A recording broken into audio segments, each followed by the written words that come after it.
Praise the lord. యెహోవా నామమునకు స్తుతి కలుగునుగాక. పవర్ ఆఫ్ ప్రైజ్కి మిమ్మల్ని ప్రేమతో ఆహ్వానిస్తూ ఉన్నాను. ఏదైనా పరిశుద్ధాత్మ దేవుడు మనతో మాట్లాడుచున్న ఆయన యొక్క వాక్కు కీర్తన 9:10.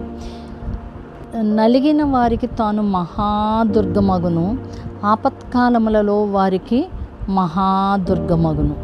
యెహోవా నిన్ను ఆశ్రయించు వారిని నీవు విడిచిపెట్టువాడు కావున నీ నామం ఎరిగిన వారు నిన్ను నమ్ముకొందురు.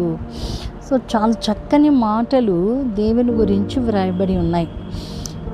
దేవుడైన యెహోవా నలిగిన వారికి తన మహాదుర్గంగా ఉంటున్నాడంట. ఆపత్కాలములలో వారికి మహాదుర్గముగా ఉంటున్నాడంట.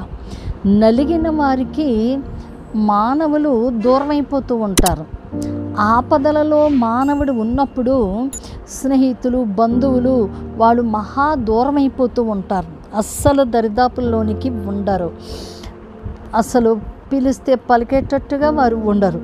కానీ సర్వోన్నతుడైన దేవుడు, సర్వశక్తి కలిగిన దేవుడు చెప్తున్న మాట ఏంటి అంటే, నలిగిన వారికి, ఎవరైతే కష్టంలో, నష్టంలో, బాధలతో, ఇబ్బందులలో ఉండి ఉన్నారో వారికి దేవుడు మహాదుర్గముగా ఉంటూ ఉన్నాడంట. అంటే గొప్ప ఒక కోటగా ఆయన ఉంటూ ఉన్నాడు.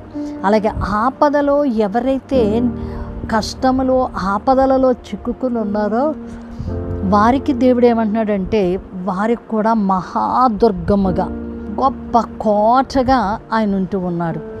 అంతేకాదు, ఎవరు ఆయనను ఆశ్రయిస్తూ ఉన్నారో వారిని ఎన్నడూ కూడా ఆయన విడిచిపెట్టేవాడు కాడు. అందుకునే ఆయన నామమును ఎవరు ఎరుగుతారో వారు ఆయనను వారు విడిచిపెట్టరు, ఆయన నమ్ముకుంటూ ఉంటారు. సో దేవుని యొక్క కృప ఎంత గొప్పదో మనం చూస్తూ ఉన్నాం.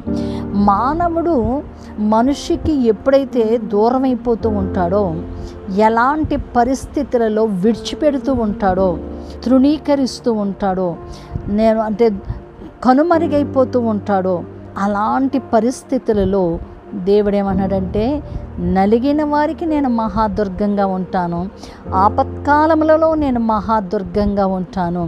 అంతేకాదు, నన్ను ఆశ్రయించే వారిని నేను విడిచిపెట్టువాడను కాము. సో ఎవరు దేవుణ్ణి ఆశ్రయిస్తూ ఉన్నారు? శ్రమలో, కష్టములో, దుఃఖములో, వేదనలో మనం మనుషులను ఆశ్రయిస్తే వారి వల్ల మనకు కలిగేది ఏమీ లేదు, ఏమీ కాదు. మన ప్రయాసం మిగిలిపోతే తప్ప, మనం అడిగిన మాటలు మిగిలిపోతే తప్ప వారి నుండి సహాయం రానే రాదు. అలాంటి ఆ పరిస్థితుల్లో ప్రభు అంటూ ఉన్నాడు, మీరు ఎలాంటి పరిస్థితుల్లో ఉన్నా, మనుషుల వల్ల మీరు విసర్జింపబడవచ్చు, తృణీకరింపబడవచ్చు, అవమానపరచబడవచ్చు, ఇంకే విధం చేతనైనా సరే మీరు నలిగిపోతూ ఉన్నట్లయితే నన్ను ఆశ్రయించండి. నన్ను ఆశ్రయించే వారిని నేను విడిచిపెట్టేవాడిని కాను. నేను ఎల్లప్పుడూ కూడా వారికి తోడై ఉంటాను. ప్రతి పరిస్థితుల్లో కూడా చాలిన దేవుడిగా నేను వారికి ఉంటాను అని సెలవిస్తూ ఉన్నాడు. సో ఈ రోజున ఎవరు ఎలాంటి పరిస్థితుల్లో ఉన్నారో, యెహోవాను ఆశ్రయించడం వలన, యెహోవాను నమ్ముకొనుట వలన ఆయన వారికి మహాదుర్గంగా ఉంటూ ఉన్నారు. ఆయన ఆపదలో, శ్రమలో ఆయన ఆశ్రయించిన వారికి ఆయన ఎన్నడూ విడిచిపెట్టకుండా, దూరం చేసుకోనకుండా నిత్యము వారికి తోడుగా ఉంటూ ఉన్నారు. ప్రార్థిద్దామా. సకల ఆశీర్వాదములకు కారణభూతుడమా యెహోవా, పరిశుద్ధుడా, మహాగణుడును మహోన్నతుడు అయిన తండ్రి, నీకే స్తోత్రాలు. నాయనా, ఈ సమయంలో ఎవరు మానసికంగా నలిగిపోతూ ఉన్నారో, ఏ శ్రమ, ఏ కష్టం, ఏ బాధ, ఏ ఇరుకు, ఏ ఇబ్బంది వారిని పట్టి బంధిస్తూ ఉందో, ఎవరు ఏ ఆపదలో చిక్కబడి ఉన్నారో తండ్రి, వారికి తెలియకుండా వారి ఆపదలో చిక్కబడి ఉంటే వారిని దయచేసి మీరు కనికరించండి నాయనా. నలిగిన వారికి, ఆపదలో ఉన్న వారికి మీరు మహాదుర్గంగా ఉన్నారు దేవా. మిమ్మల్ని ఆశ్రయించిన వారిని మీరు విడిచిపెట్టట్లేదు తండ్రి. మీ కృప, మీ కాపుదల వారికి తోడుగా ఉన్నందుకు మీకు మా నిండు కృతజ్ఞతలు, స్తుతులు, స్తోత్రాలు చెల్లిస్తూ సకల మహిమ, ఘనత, ప్రభావాలు మీకు అర్పించుకుంటూ ఉన్నాం.